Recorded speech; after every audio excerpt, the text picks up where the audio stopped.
Okay, it is 6:01 p.m. on Tuesday, October 14th, 2025. We will call the Common Council meeting to order. Let's stand and say the Pledge of Allegiance. I pledge allegiance to the flag of the United States of America and to the republic for which it stands, one nation, under God, indivisible, with liberty and justice for all.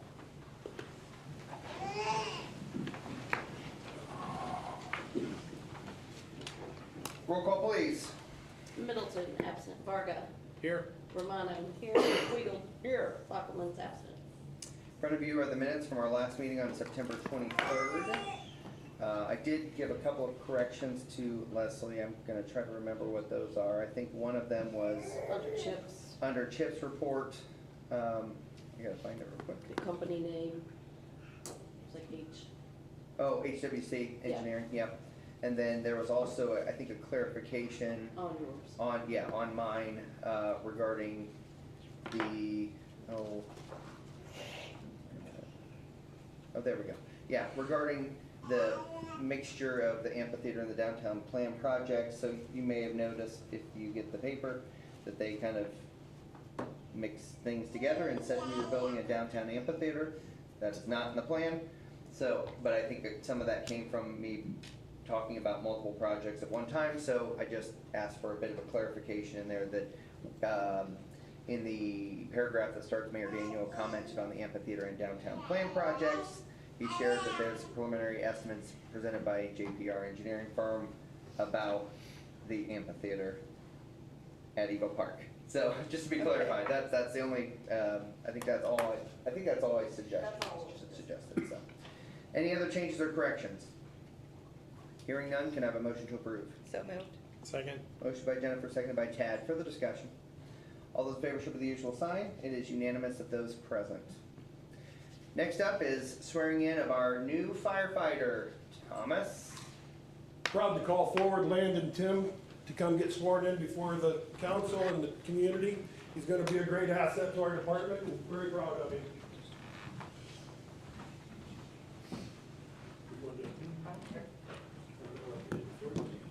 So they be seen by his Yes. family. And I'll stand out of the way.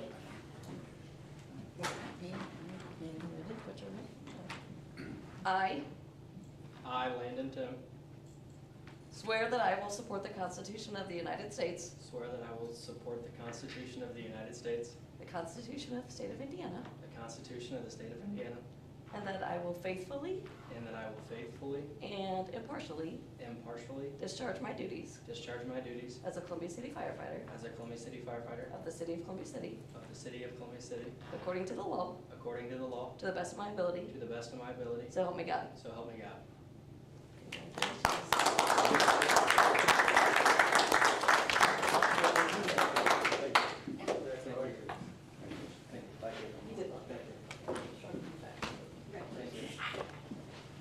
Congratulations. We're gonna get Yes, that's fine. If, Landon, if you and your parents want to come up and get pictures with Tom, I don't know why you'd want to, but if you want to, feel free to do that, or whoever else would like to. Your whole family, we're good with any of that? And Mike Show. Mike showed. Go on in there, Mike Shota. Mike Shota. Jump right in, buddy.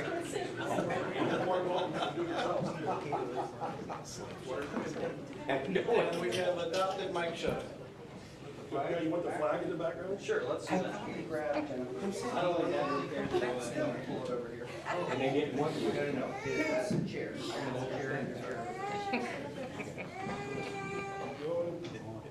Yeah. Block our names. Hey, Dan. Dan. Dan, you're the ledge. Around is about like everything. Okay, I'm gonna get out the photo. Okay, I only got one. Hey, I need another one. You better stay. You've got to put the shirts in one though. Good. Yeah, okay. Wait. You two stay. Oh, we're staying. Smile. Nice. Yeah, Brad, gosh, smile, dude. All right, hold on a second. Okay. Tom, will you stay there? I'm gonna print one. I like to print one for Landon, and then I'll laminate it, and then that one, and whoever else he wants in the picture with him. Thank you. You can always crop down. Yeah. Yeah. You want a picture with anyone else? Grandma's right.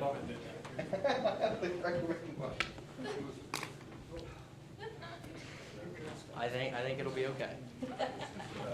Really dressed for the part. Like mom is either. It's 80 degrees outside and she's wearing a sweatshirt. Cold. There you go. Yes. All right, do you care if I get one more with Zach? Why don't you let him in a picture? Yeah, right. He did teach me everything.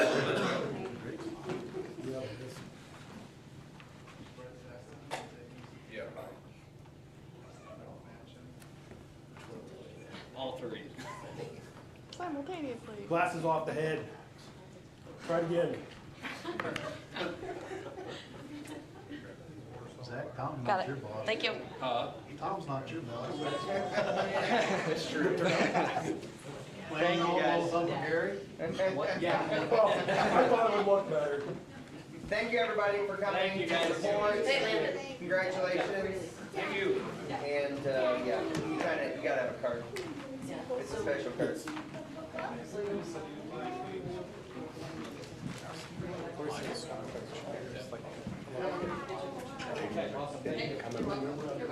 Thank you.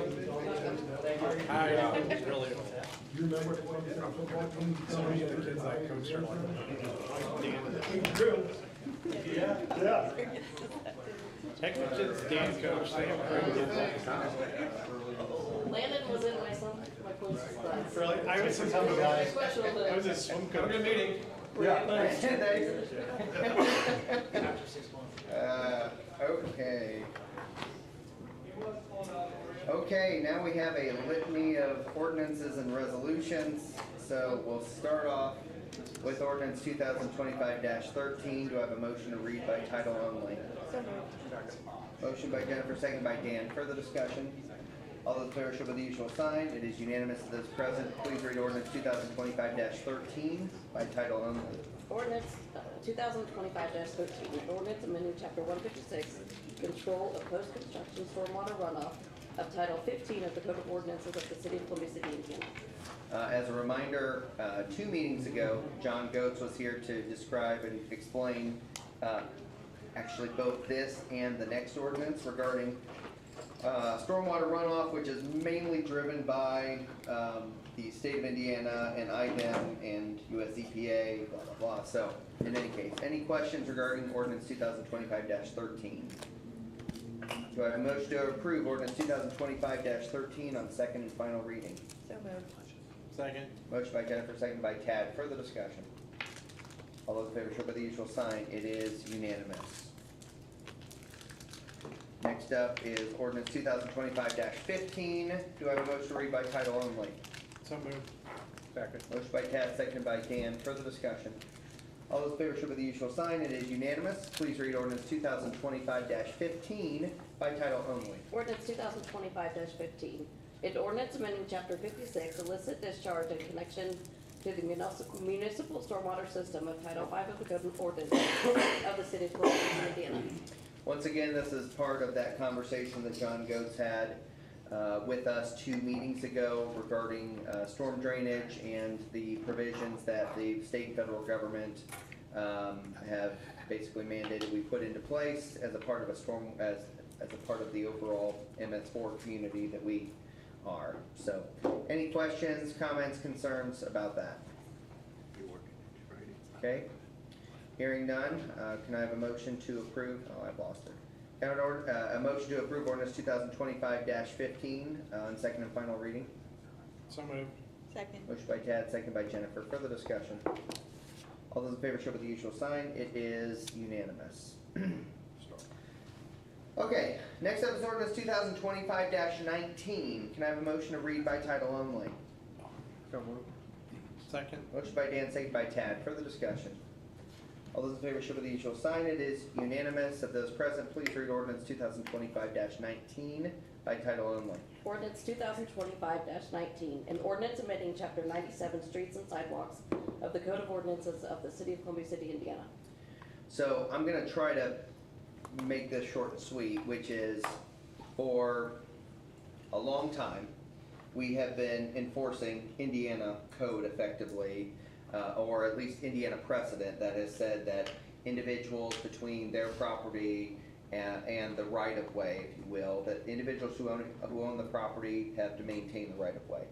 However, it's the opinion of both our code enforcement officer as well as our city attorney that we really need to put that into our ordinances to basically solidify what we've been doing for years. And there's case law that backs this up, if you will.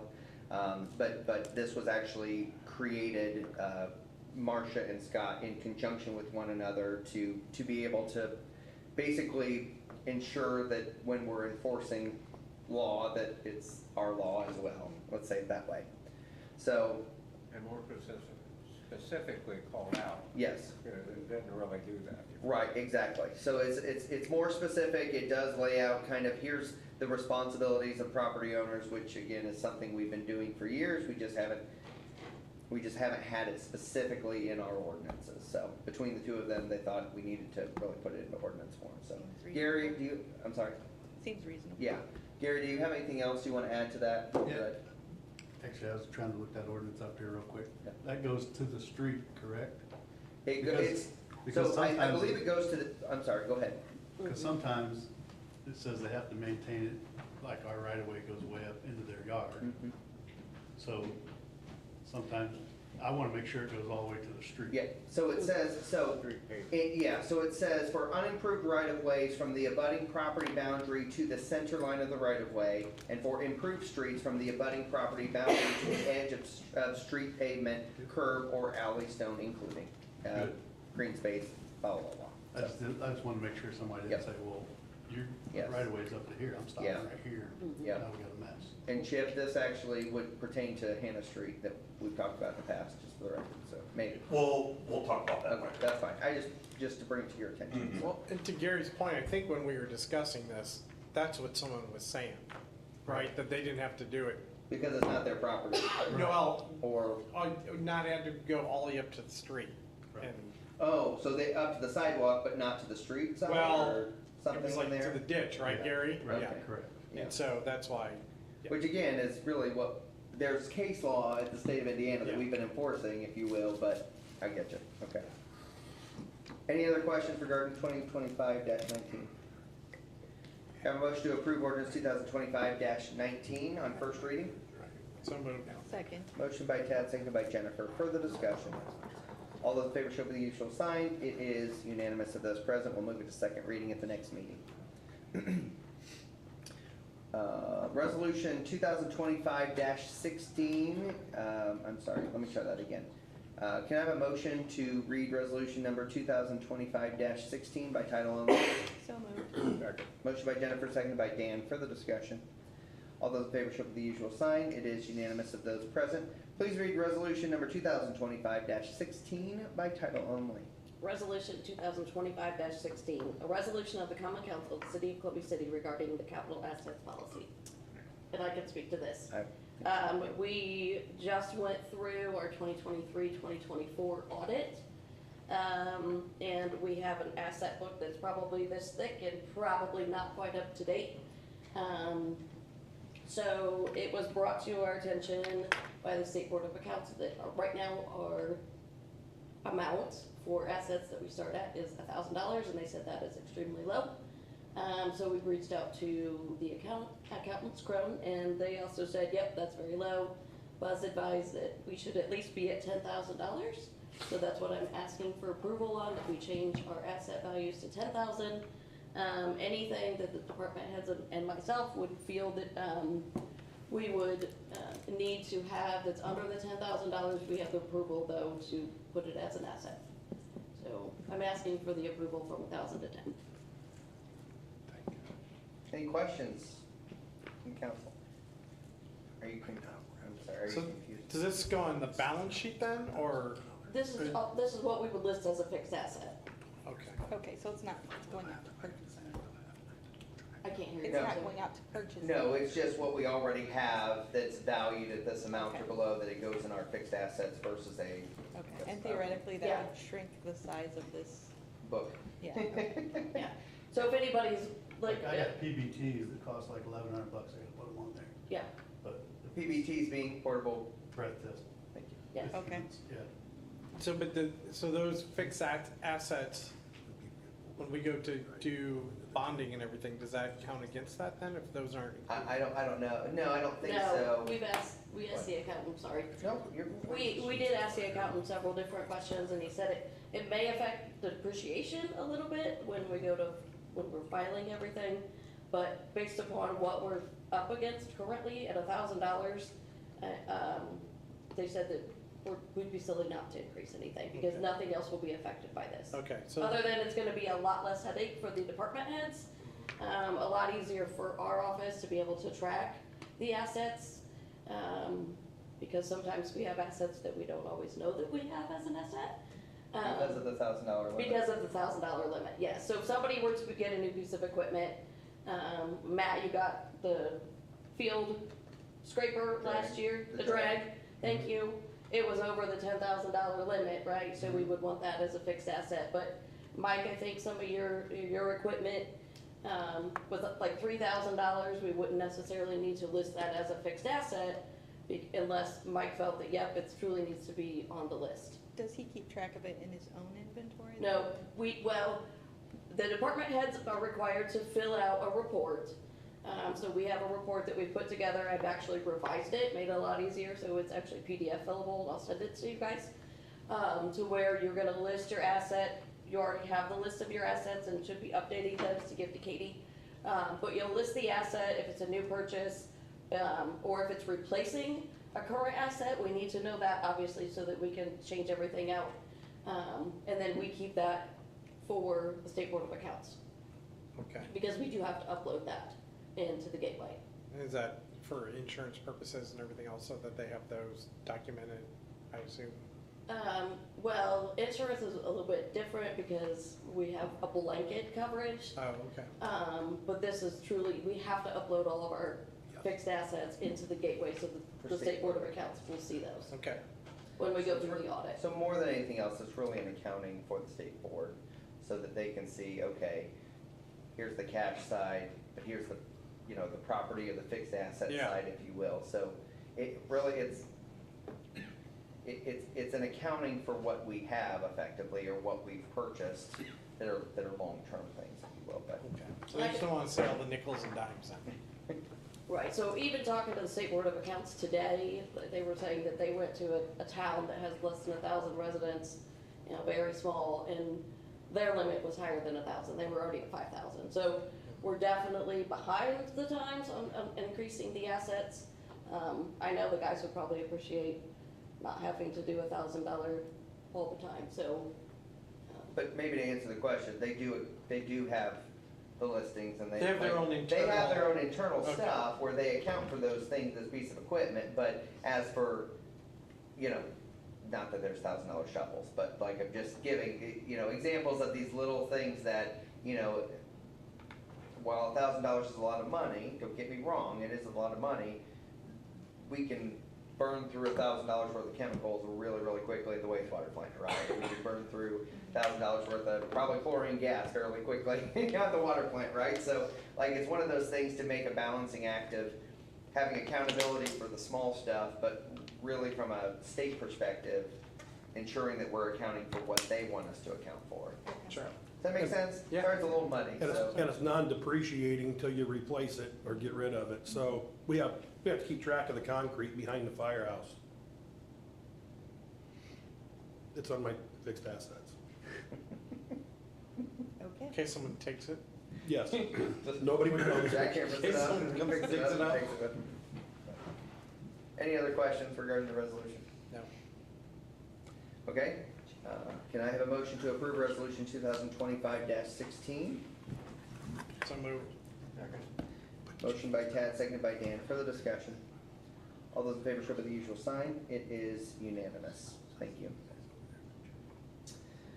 Last up, I think, in the resolution parade here is resolution number 2025-18. Do I have a motion to read by title only? So moved. Second. Motion by Jennifer, seconded by Tad. Further discussion? All those in favor show by the usual sign. It is unanimous. Please read resolution 2025-18 by title only. Resolution 2025-18, a resolution of the Common Council of the City of Columbia City, Indiana, adopting Indiana Code 5-23 and taking certain other actions related thereto. Okay, so this is the resolution regarding the BOT that I talked about last time. As I had mentioned last time, last meeting, historically speaking, the city has taken on the approach of the design bid build process for procurement, meaning that we design a project, we put it out for bid, and then we build it.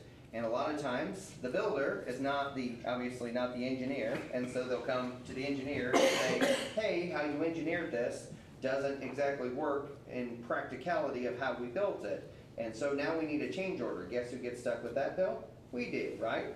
Meanwhile, we also have a timeline situation where it is an extended time frame to do design bid build, because now you're working with lots of individuals, you're going through the procurement for every single piece of that process. It just becomes cumbersome. And so my suggestion last time, and that's what this resolution is about, is to go the BOT route, which is build, operate, transfer. Basically what this means in a nutshell is that the city will effectively do a request for qualifications and proposals, and we'll select a firm. Then we'll negotiate with that firm and then officially select a firm. And that firm will go through the design and come up with a maximum guaranteed price. And at the maximum guaranteed price, anything over that amount that is not something we've directed, meaning, oh, hey, we want to change these lights to a nicer light style or something like that, it would be an us directed. But anything that's not us directed, any change orders that happen, they eat that cost, as long as it's over the maximum guaranteed price. Okay? Anything that's under the maximum guaranteed price, we negotiate how that savings is split. Okay?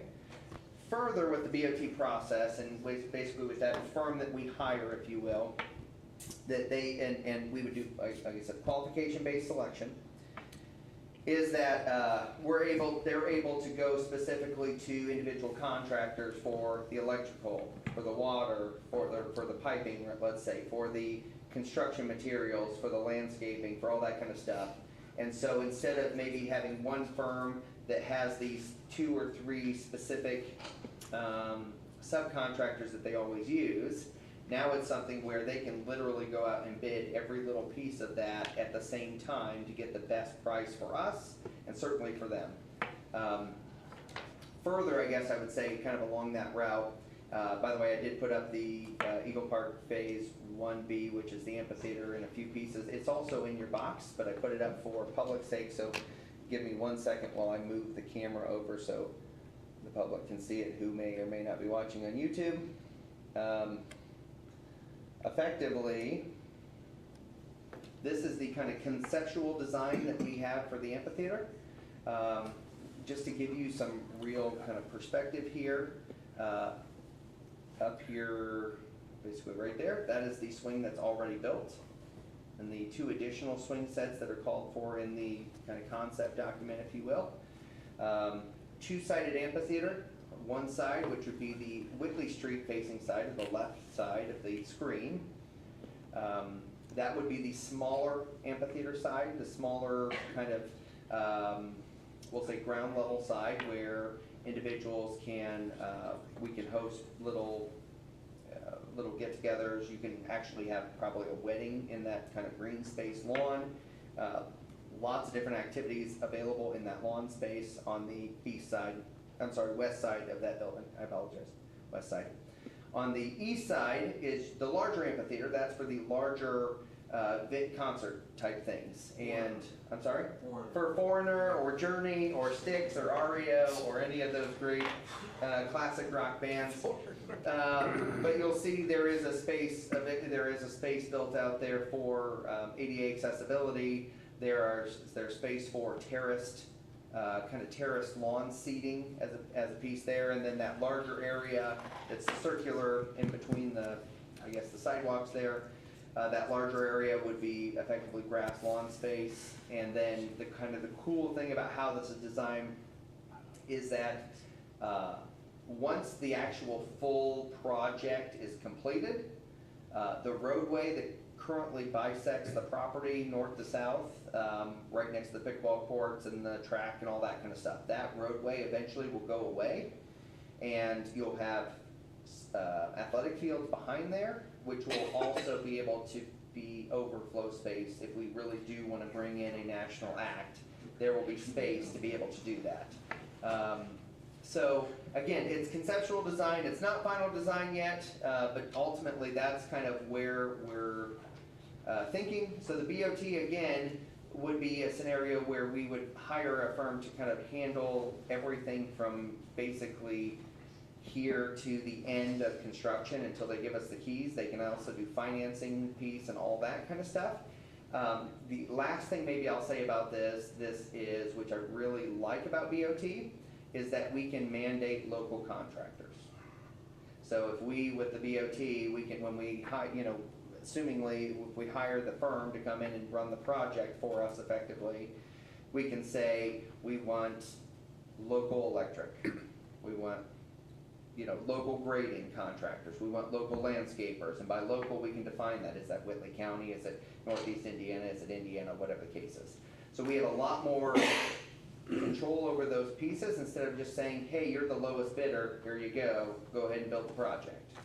It's a little bit more specialized, if you will. And just kind of for information, because this is a new endeavor for us, I know Chip and I have really had to kind of, and Marcia too, by the way, have really had to kind of baptize ourselves a little bit in the BOT process, because it is unique to design, bid, build.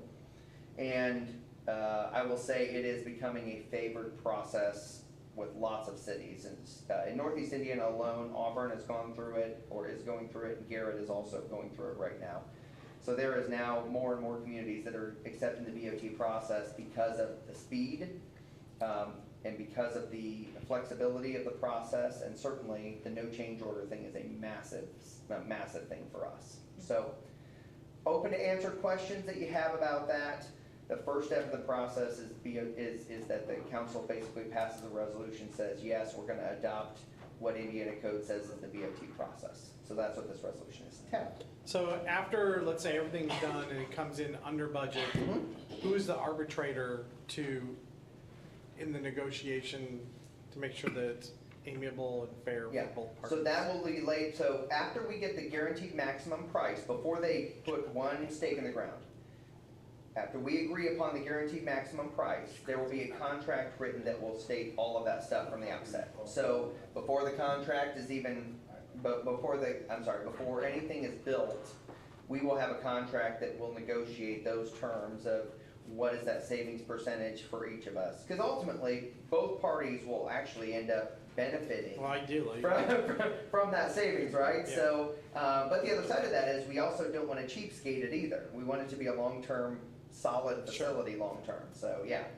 So does that answer your question? Absolutely. Okay. I know it's a new concept. Actually, I'm sure there'll be BOT sessions at AIM if you guys are going to AIM, so that may be a good thing to go look at. But in any case, there will be more, we'll talk more about this as we go forward, but this is kind of the first step from Marcia that we need to pass this in order to do this process. One other thing I should have said, and I'm sorry, I know I've talked a lot. One other thing I should have said is that, of course, we've been using JPR to do this park design for, since 2020, basically, when we designed the Eagle Park as a whole. And one thing they have told us is that that because of the uniqueness of our amphitheater, which I've said from the start, we need to have something that you can't find in Auburn or Angola or Bluffton or Decatur, right? We need to have it unique to Columbia City. One thing, if you look at the picture that I really personally liked, it's kind of an Easter egg, is that the amphitheater kind of looks like an eagle, an abstract eagle a little bit, which I think is, if you look at the beak and the wings on the right-hand side and the tail feathers on the left-hand side. So it'll be more, when there's more depth and context, you'll see it, I promise. But anyways, there's little pieces along the way, you know how I like Easter eggs. I do like these. So, yes, so, I just say that to say, I know that one of the things that JPR has told us is that, the fabrication of some of the pieces are going to take some time. So, I'm not saying we're in a rush, but we're trying to move this project forward so that hopefully we can have it, where the goal is to have the first concert hopefully in the summer of '27. That's the goal, so. Theoretically, it's not going to get cheaper, so. And that's the other thing. Yes, prices are not necessarily gonna go down unless we have some kind of an economic downturn, which God forbid that happens, but that would also impact our food and beverage tax funds, which obviously would be a part of the financing of this project, so it's a, yeah. So, I know I've talked a lot. Questions that you guys have? Thoughts, any ideas, okay? You have any questions? Okay. Okay, so with that, let me get out of this then.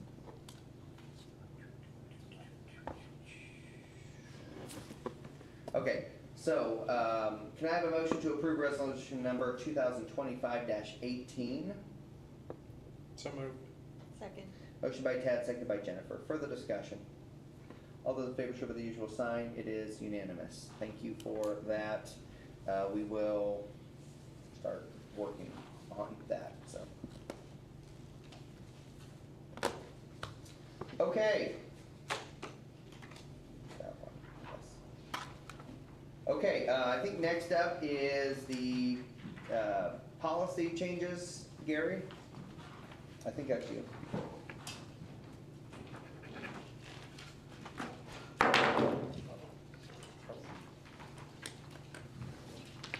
My name's Gary Parrott, 112 South Johnson. So, actually, I'm here on behalf of Beth. We've been working on some extensive policy changes for the police department, trying to get things up to date. For the last 2 decades, we've worked on a 28-day, 171 hours, which pretty much you had to always work 11 hours overtime just to get any kind of at gap pay, just to get overtime. So, and at one point we had nothing for that. Anything we worked over was nothing. So, anything we've done some good things. Thanks to the mayor, thanks to the council.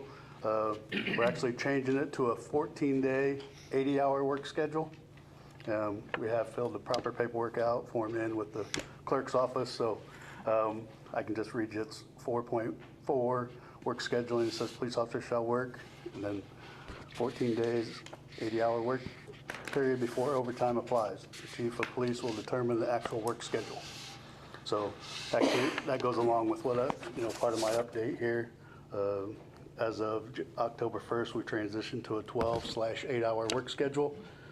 It's working well. We have coverage that has improved. We used to have like a minimum of 2 on, now we got 3 on a lot of times. Officers seem to be happier with the new structure. We've also made changes in the command staff and detective positions, which has created a fresh start.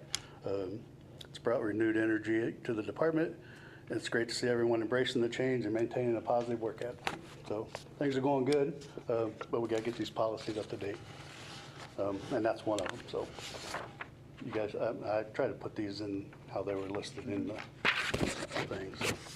Yeah, so first thing we have is our work scheduling there, which I think you discussed already. Yep. Any questions regarding the work scheduling change? Okay, thank you. Next one. Pay periods. Oh, sorry, what's No, that? I was gonna say pay period, Yeah, paycheck, yep. that's next. So the next one is pay periods. It's for the daylight savings time. That's changed like a year or so ago. Caused a lot of havoc throughout the department. Trying to get that squared away so it's in policy.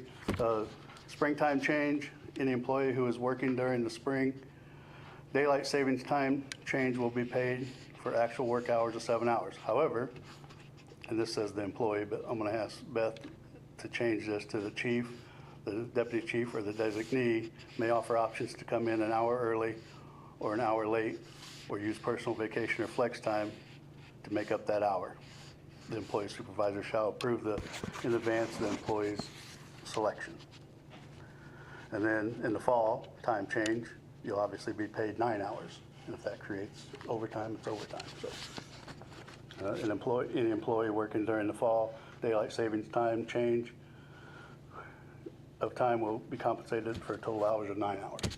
So effectively, the issue is that when you have somebody who's working when the clock changes or springs forward, they lose an hour in their, Correct. effectively in their pay or their schedule, right? Right. So you're giving, in the springtime, you're giving them the option to either come in an hour or Stay an hour or stay an late. hour later so that they can get the full pay, if Right. you will, of that, if you will. So, Yeah. which I think is fair accommodation.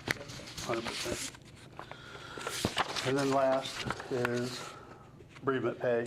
So since we went to this 12-hour schedule, 5.8 bereavement leave, there's, obviously we gotta make it align with the 12 hours, so we made some changes in there. However, I did talk to Beth today and Leslie on number 1 here. It says all employees shall receive up to 7 consecutive days of paid leave within 9 days, 8 hours for police, and then 4 hours for 12-hour consecutive work days. So we need to change that to 5, and I did talk to Beth and Leslie about that, because when I seen that, I was like, 4 days don't work. So here's our actually work schedule. So to take 7 days off, you at least give 5 days instead of 4 days to be able to get the 7 consecutive days. So that's just gonna be a minor change. I think Beth said Leslie just has to initial that, if you guys approve that, for number 1. Number 2, that works out well, same. I mean, that's accurate. The 3 days will make up the 5 days. And then on number 3, for 2 days, it says for 3 consecutive days, 2 days at 12 hours. Well, they work a Friday, Saturday, Sunday, so that doesn't work, so we need to put 3 in there. So it covers if someone passes on Friday, they're covered for Friday, Saturday, and Sunday. Does that make sense? So, Yeah. Does it make sense? so then number 4 is, Yeah. number 4 is 1 day for 1 day, so. Didn't we just change this like a couple months ago? Well, yes, we did. That was before the police said Yeah. moved at 12 hours. Yeah, so, yeah, they had to be 12. So here I am again. No, I'm just There kidding. you go. So that's the 3 policies I have. Questions of Gary on the policy changes? No, I'm just excited to see how well this helps with the officers and I have had a couple officers come to me and tell me they're loving it, so it's good. give it a shot. Yep. Yeah. And, I mean, you want to just give your report while you're up? I mean, you've already Yeah. given half of it. so- Well, that'd be great, because we got another call I gotta kinda go to, so Okay. if I can do that, that'd be Yeah. awesome. I'll give you that. All right, so tornado sirens, kind of going to be the death of me here, is what I said earlier. During installation of the sirens themselves on the top, they've noticed during installation, they discovered that the battery boxes were rusting and the batteries were starting to fall out and all that stuff. So we've ordered new boxes. We're waiting, the lead time and the delivery of them. So who knows when they're supposed to be shipped the 1st of October. Here we are, the 14th, and we got no ship date. So we're waiting on those. I did speak to Sean. He's gonna help us install those. We did get quotes to get those installed, and they were like $4,000 each, so it'd been $8,000 plus to install them. Sean said that we could do it, he could help us out, he could get them installed. It doesn't matter, it's, we looked at it, there's just 2 wires that come into the box and then spread off to each battery. So it's kind of crazy to me that it's cost $4,000, but I think I could probably do it myself, so. Sean was willing to step up and help us out, so I appreciate him doing that. We did take 4 applicants to Indy for the psychological and the physical testing. Again, that's a 10 to 14 day waiting process. We took them on the 7th, but it's 10 to 14 day business days, so we're waiting on them. Again, hopefully everything comes back good for that and we can get them started. Community events, the Public Safety Festival went well. was a great event. Special thanks to Ashley for organizing it. We're now gearing up for the Skeleton Festival, which is happening this weekend. So lots of things going on every weekend in downtown Columbia City, so here we are. I told you about the going to 12-hour shifts. Sergeant Calhoun has submitted his letter of resignation and will be transitioning into the private sector for new employment opportunities. We're going to miss him dearly. Want to sincerely thank him for his service and the contributions he's given to the department. We hope the next chapter of his life is both successful and fulfilling. Would like to open up a lateral process, which the Board of Works gave me that permission. So I'll be doing that here in the near future.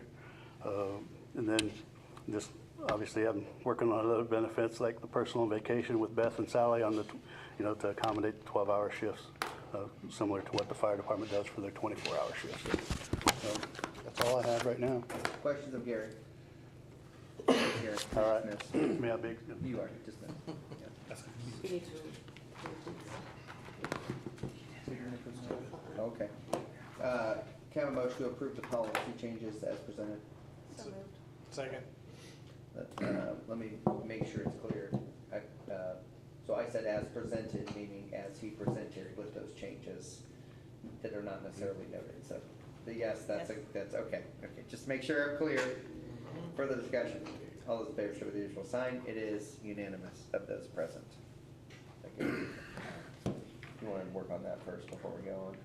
We can. Yeah, okay. And I didn't scan it, because. That's okay. Very simple, but.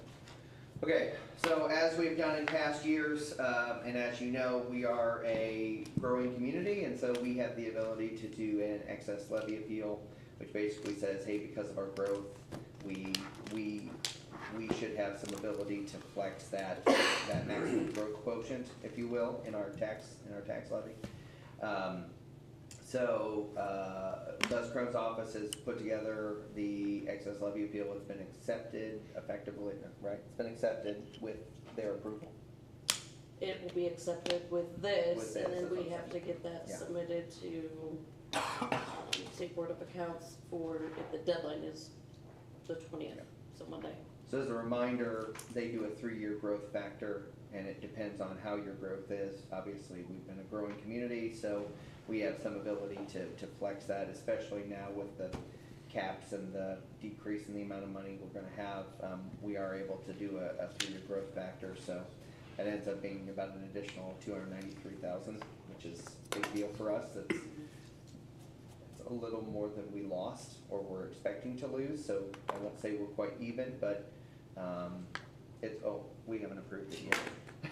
We haven't approved it yet. I'm just explaining, we passed that down so they can all see that. I just wanna make sure you guys can see it before it's voted on, so. So to give a little bit more context, this is the reason, we just found this out last Friday, that we're eligible for this, so obviously the 293,000 is a big deal.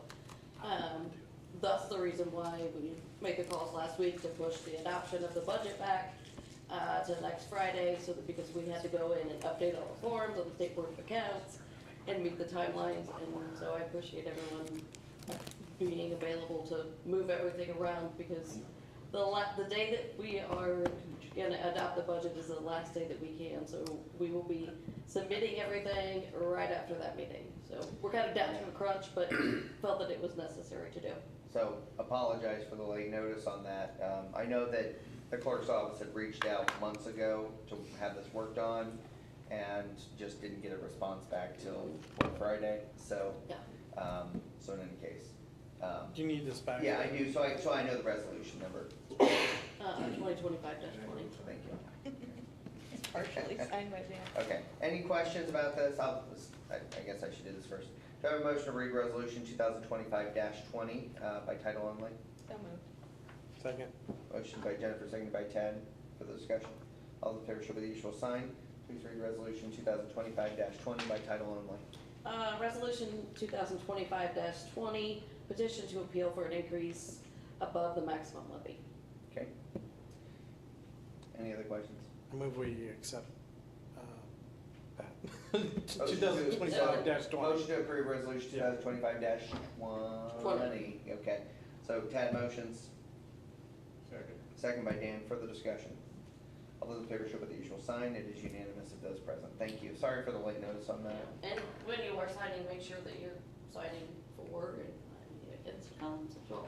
Yeah, there's a 4 on the left side and against on the right side. Appreciate the 4 side, not the against side. Next up is, I'll give you guys a chance to do that, so. Next up, we have a couple of changes on boards and commissions. They're your appointments, but I don't know, Jennifer, do you wanna, I wanna put names by. Jennifer, Dan, one of you wanna talk about some of the changes? I mean, I guess I'll talk about, well, they all kind of involve me in one way Sure. or another. In some way or other, you're right.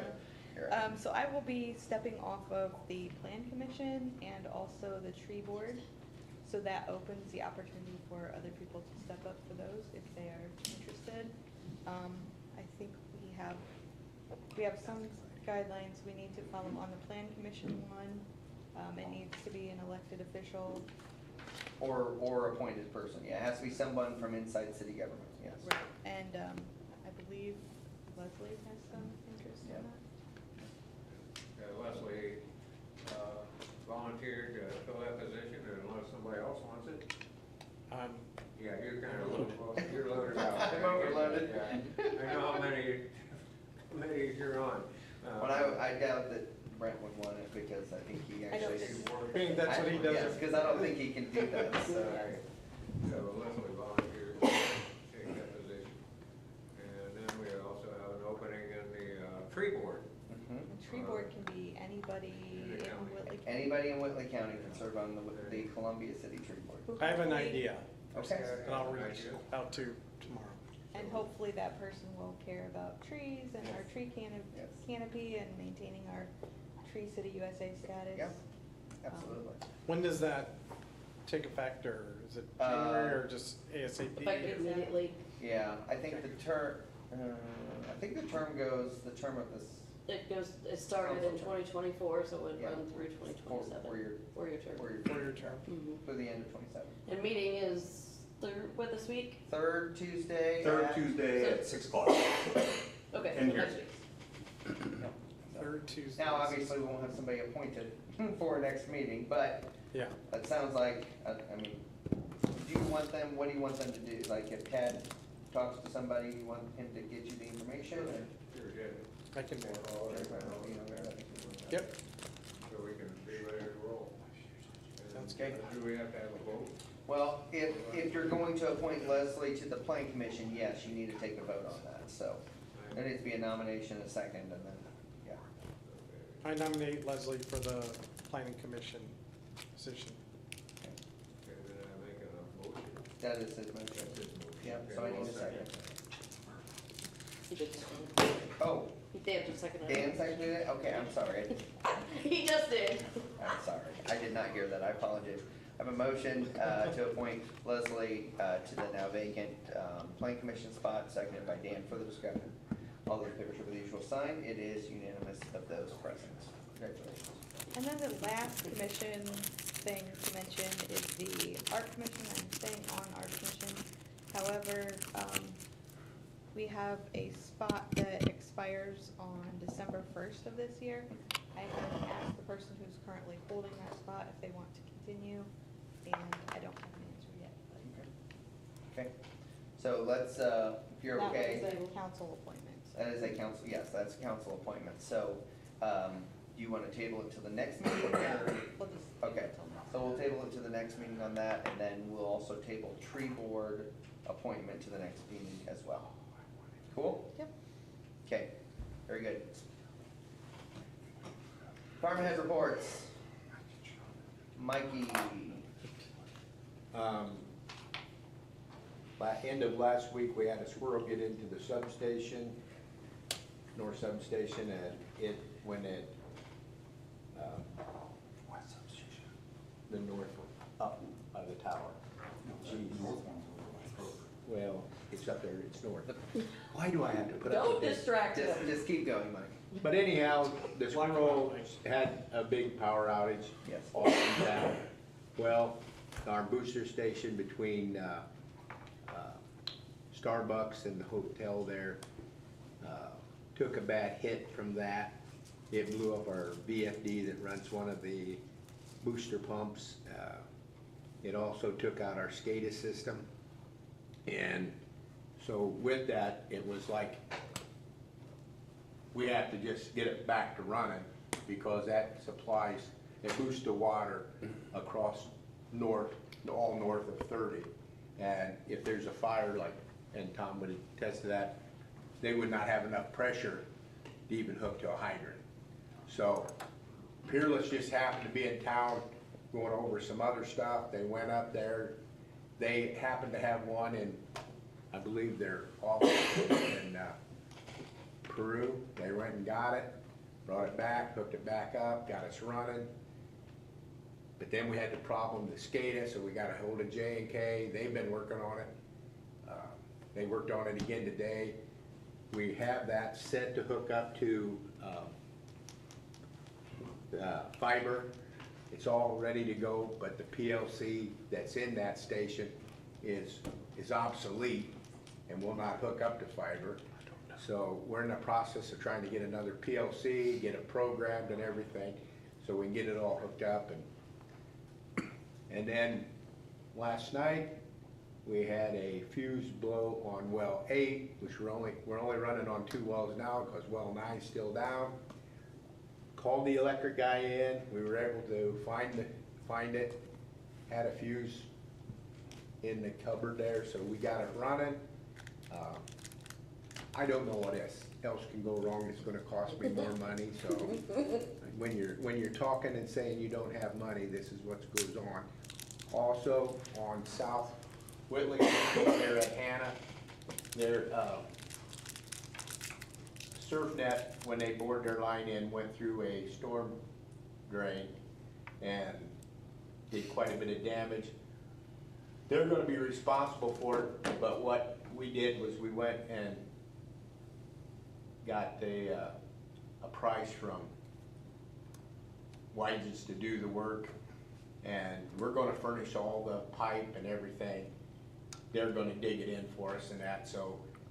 And we'll Serp will just pay for the difference? Huh? Serp will just pay for it? We're gonna send the whole bill. Yeah, okay. The whole bill for the pipe and everything. Yeah. But I just thought it would be cheaper for us to buy the pipe with our discount instead of paying Wygens to buy it and then paying a little additional. So Yep. we're trying to hold the money down as much as we can. We're gonna work with Wygens, but they got a bigger piece of machinery to dig it than we got, so. And they're also gonna be doing some work on Jeffrey Drive. And then after Halloween, then they will be doing the water line on Jeffrey Drive. They will lay the line and we will pressure test it, disinfect it, and then we will go back in and do the taps and that. Gotcha. It just, when they start laying the line, they can move faster than us because they don't have to stop for other things like, you know. Well, and again, you guys have been working on lead lines and some things like that that have taken your time away.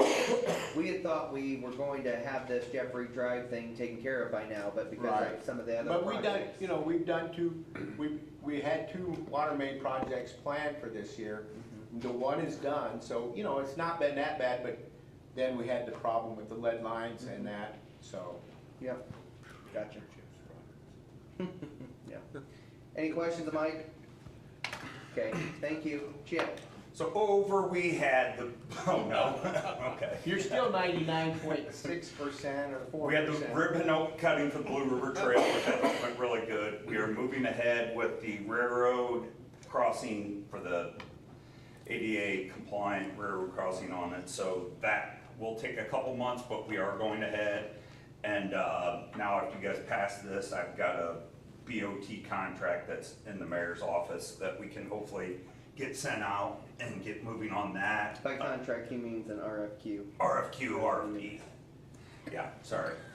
Hopefully get that taken care of. Other than that, it's a lot of stuff up in the air right now.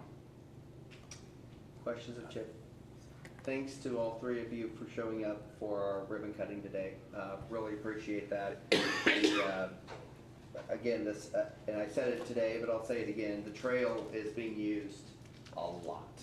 A lot. I see people running over it every day. Yes, and not just people running, but I've seen you know, parents pushing strollers with little kids in it. I've seen, you know, individuals biking back and forth on it. Obviously, we have the sports teams, the cross-country teams that are, I think cross-country, that are using it. School kids walking. High school kids walking to school, so it is a fantastic investment for our community. It's a fantastic investment in safety for those students. And so I think, you okay? Starting to get worried about you. So anyway, it's a really great thing, and just appreciate so many partners that were a part of that. I mentioned a lot of them, but you know, again, obviously you guys are a part of that. The DNR, DECO Foundation, Community Foundation of Whitley County, the county government for giving us that area where we could go behind their property, the different businesses and homes along the way. We had some different donors and some different other individuals that were a part of that. Lori Shipman did a great job with the grant. We just had, I know I'm missing somebody along this process, but our contractors and everybody just did a great job. There are still some punch list items, as mentioned earlier. There are some punch list items we still have to do to get the trail to the 100.0% complete portion, but we're getting there. The railroad, did you mention the railroad crossing? And when that's gonna be? Go ahead. No, you I go did, ahead. but yeah, In December, yes. so I You didn't didn't remember. get the dates. news about, though, the bond and the cost. Yeah, so if you guys had known, we had a very large application fee that we're gonna have to pay, and then probably close to 600,000 to redo the railroad track. Well, we got in touch with the right person, the application under $2,000, total cost of the work is gonna be under 40,000, and we should have it done by December. Yeah. So, a lot of good things happening. So thankfully, we don't have to come up with another Nice $500 work, million Jim. for the railroad crossing, so, It's a positive attitude that brings good things. yeah. So, I know it. So- It's like a genie in the bottle. Thank you, Chip. Any other questions? Thank you. Matt? Mother-son was awesome this year again. Thanks to Melinda and Andrea for putting that all together. Also, thanks to the volunteers that helped, and the department heads that sent trucks up and guys to be able to let the kids go in and out of the trucks and see that. Just finished up the weekend playing at the high school for the JFL. The little kids were so stoked. It was amazing to see the adrenaline rush that they had when they were out there on the field. And our guys work with street department for a short piece of trail, and other than that, it's just we're getting ready to start closing things up for winter. Questions of Matt? Thank you. Kelly? As Matt mentioned, the trail in Columbia Shores was 400-foot stretch, 8-foot wide, and there was a concrete quote that Matt got for a contractor to do it, and I got a quote from the Milestone to do asphalt in there just to see what that would cost, and it was like $45,000 to do that. We got our guys together and some of Matt's guys and had about $9 grand in concrete. So that was a pretty good savings, and it was pretty cool to see the guys working together, and Jason Wells does an awesome job leading that crew, so big shout out to everybody involved in that. Appreciate your hard work. We finished limb pickup the 6th of this month for the year, and we're starting to transition into leaf pickup, which will start next Monday. We pulled our machines inside and had to do some maintenance on some of the machines. I think we're ready to go on that. We got our approval letter from Purdue LTAP. We have to get a certificate of approval before December 1st each year before we can submit anything to community crossings projects. That was something we just got done. And then 2 of our guys have been helping wastewater clean lift stations with our jet machine. So staying busy doing that this week. Questions of Kelly? Thank you. Tom? Big surprise. First of all, I apologize for my voice. 101's got a broken leaf spring. Somehow it broke and ejected it, and we didn't even know it until the guys noticed that the right rear was squatting about 2 inches lower than the left rear. So took it down to Adam. He was pretty busy and tied up with a bunch of projects. So ended up taking it down to Heavy Spring, and after Chris, Heavy Truck. And after Chris crawling underneath it a couple times down there, noticed that one of the springs was missing, and so it's on order. He said it's okay to use, but for short term, but long term, you need to get that spring ordered and get it put back in. So that truck will be getting repaired. 107. I reported a couple weeks ago that we'd had some work done on the waterway to have the new seal scrapers put on and new seals put on the waterway and rub pads for the sections of ladder. First time we had to use that truck was last week, and it was leaking pretty good. So I contacted the company that did the work, and they're sending a driver up tomorrow to come pick that truck up and take it back down to Indy. They will, at their cost, repair the truck and then return it with one of their drivers. So we're not taking our manpower out again to make those deliveries with that truck. So, and then it also has to, it's got an air actuator on a, for the transfer case that puts in and out of pump gear. And that air actuator let loose too on us. So it's still functioning. It's just, it leaks a lot of air past it, which losing air on a truck that uses air brakes is not a good thing. So you want to get those minimized. As Gary said earlier, the Family Safety Festival went well. I think for us, the prop that we borrowed from Warsaw for the firefighter challenge went really well. Kids really enjoyed it. Of course, everybody liked the live demonstration too of the Jaws of Life when we do the extrication.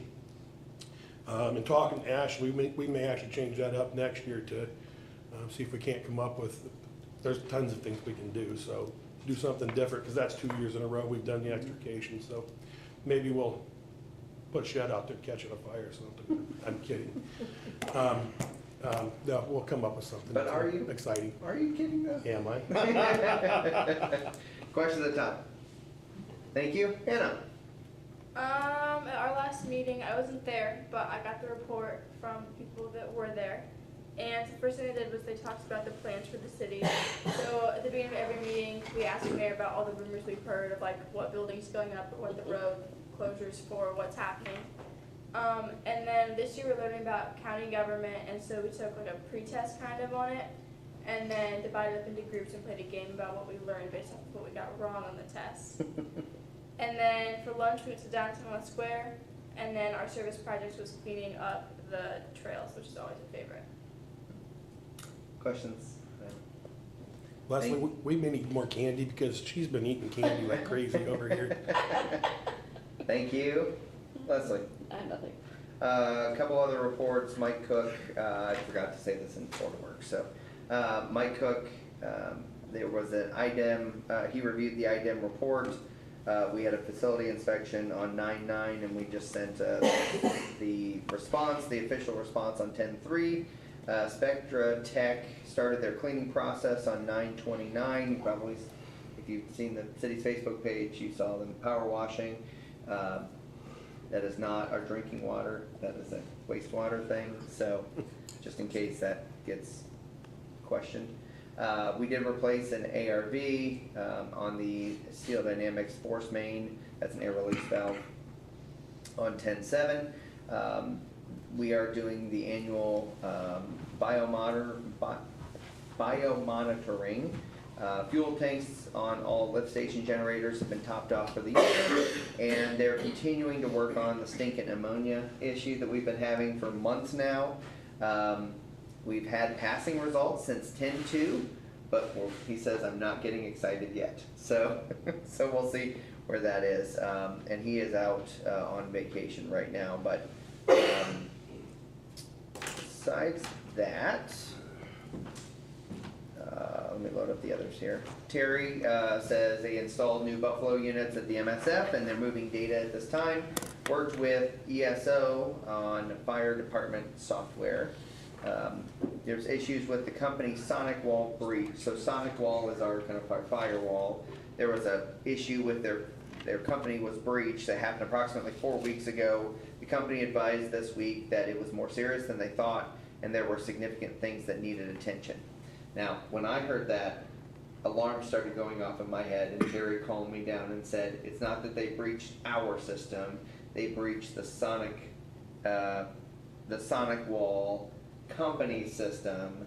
So they've already put things in place to protect us, if that makes sense. So none of, because I asked specifically, is any of our customer or citizen data at risk? He said no, it was that they had a breach of the company and there's no evidence at all that our system was breached because that's not where they breached at, if that makes sense. So anyways, I calmed down after after he told me that. So lastly, Sean's report is Osmos has finished doing their pole testing on the system. He is waiting for the test reports, but he does think we're going to have quite a few more poles that are going to have to be changed out. And they are doing pole changes from the last round of testing that they did. He is at the annual Indiana Municipal Electric Association meeting and conference. Jason Buckles and Angie Hildebrand began commercial customer audits for the year, and hopefully this is hopefully they have worked through and they won't find any additional errors. They've done this 3 times now to make sure that our commercial customers are squared away and stuff. As Mike had noted, last Friday we had 2 separate wildlife outages. That's a nice way of saying it. One squirrel locked out the main breaker at the west substation on Friday morning, and that caused a 15-minute outage for nearly 2,000 customers. You probably heard about that one because a fair amount of the city was out on that one. The second squirrel event occurred Friday afternoon, but only caused a blink to a few customers that were affected. So ultimately, not a huge amount of people impacted that way, but just we did have some. So FYI on that one. Okay. A couple other things to note here. I've already talked about the ribbon cutting. Tomorrow I'm hosting the Mayors and Commissioners Caucus here at actually showing off the new high school. We're going to have it there hosted because it's fall break, so it opens up that opportunity for us to host it there, which is great. You may have noticed if you walk by my office, there's some work being done in there from painting right now, and we'll be doing flooring and stuff. And for the taxpayers' information, that is done by insurance. That's being paid for by insurance because we had a water leak that created the flooring issue, and so we were able to fix up a few of those things that were impacted, if you will, by the water issue that we were having.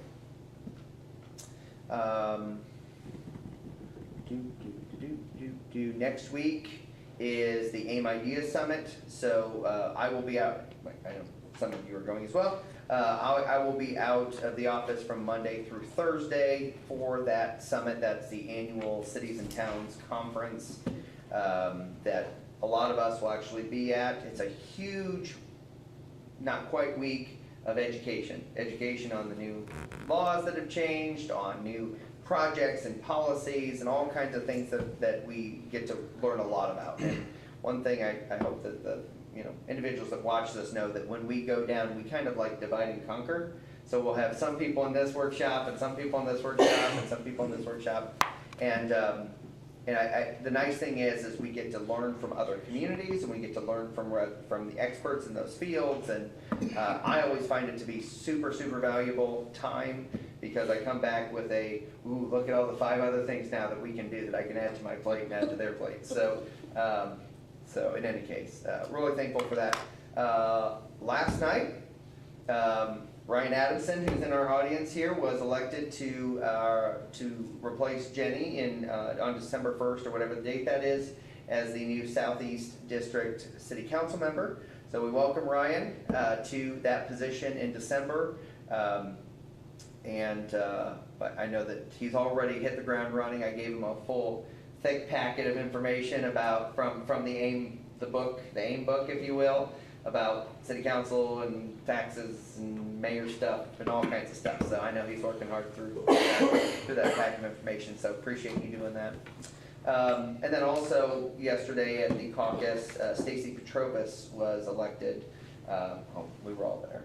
We were all there, so I've already said it. So I won't go through it again, but welcome Stacy as our new county commissioner. I think that's all I have for right now, unless there's something else I forgot. Okay, Dan, do you want to say anything about exit conference today? The State Board of Accounts, since you were there? Well, yeah, we just had a State Board of Accounts exit conference. Everything, as much as I can say, went well. Yeah. They're very impressed with Leslie and Yep. Rosie working, and so the city's in good shape. Yep. We'll find out a little more down the road here, but. We are sworn to confidentiality, Yeah. but at the very least, so you know, we did have our State Board of Accounts exit conference, the three of us, and Rosie sat in on that, and yeah, it was pretty positive. There's always things we can work on, but it was a pretty positive meeting, so, yeah, so, thanks. Jennifer? Okay, I have multiple things to mention here.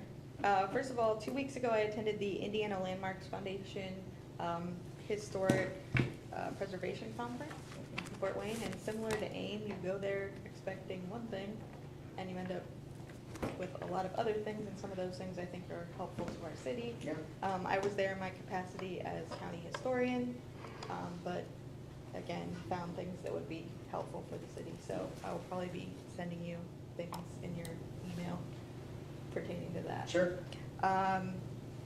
The Arts Commission is currently working on this year's calendar, and this year we are doing historic artists of Whitley County. So this will be something new and different. Last year was current artists of the community, and this will be past. And I'll have biographical sketches, and we're partnering with the museum on that. Cool. And it's also hopefully, I think, going to be part of the America 250. Wow, very an good. official project of that, so that will be good. Yes. While the weather is still reasonable, it seems like a good time to remind people to think about the municipal lighting contest. And they might want to have their decorations up by December 1st. Even though that seems kind of far off, it's probably going to get crappy sooner than later. So if you want to participate in that this year, now would be a good time to start decorating for it. I told my wife today, because our rule is the day after Thanksgiving, we can start playing Christmas music. So 44 days until I can start playing Christmas music in and around my house. Okay, so yes. 44 days. Until the day after Thanksgiving. Right, So, and what is yes. the day after Thanksgiving? It's the Christmas parade. It's a Christmas parade. So there will Da-da-da. be information coming soon about that as well. Yes, yes. Thank you. Yes, Christmas lighting, municipal lighting contest, always a fun thing we get to do, and I know that you guys enjoy traveling around the city. We do, it's very judging. time consuming. Yes. For a couple of weeks there. Every year we find that there are streets that didn't exist last year, which is a good thing because we're a growing community. That's true. But also that's more streets for us to find the winners. So, if people who are watching this right now could be reminded, if you can have your decorations up by December 1st, that'd be super. If you feel strongly that we should come check you out on the beginning end of our judging, by all means, send me an email to jromano@columbia.city.net. Thank you. It was super fun. Hartley and I took several nights last year and went around several of the districts and got to. Took notes. Took notes, Uh-huh. sent them on to Jennifer. That's so awesome, yes. hopefully it yes. helped her to- It does help to know. Yes. Yeah, it's hard when you go down a neighborhood, there's not much lit up, and then all of a sudden, they're like, right down the end of this road, oh my goodness, there's this masterpiece right now. Right. I know what kind of lighting situations you like, and I it like- may be a little different than what I like, but. chaos. Yeah, Dan that's likes right. Yeah. good lighting. Clear, strong, yeah, okay. I like stuff that are not 8,000 blow-ups. You know, I like stuff that's I like structured with Jennifer the likes everything chaos. happens. She likes all that stuff. Yeah. Eye of the beholder. Yeah, we had a lot of great discussions. Yes. Like Dick. But, Yeah, oh, that's great. it's a super fun thing to do every year. Yes. And, definitely enjoy that a lot. So that will be coming up.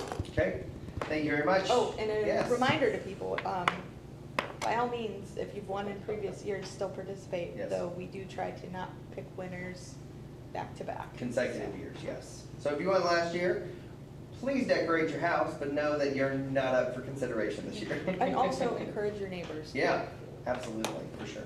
Great, thank you. Tad? We had redevelopment today. We have a lot of things going on with that, but we did finalize the swap of parking lots. The lot at the corner of Elm, or not Elm, Line and Jackson.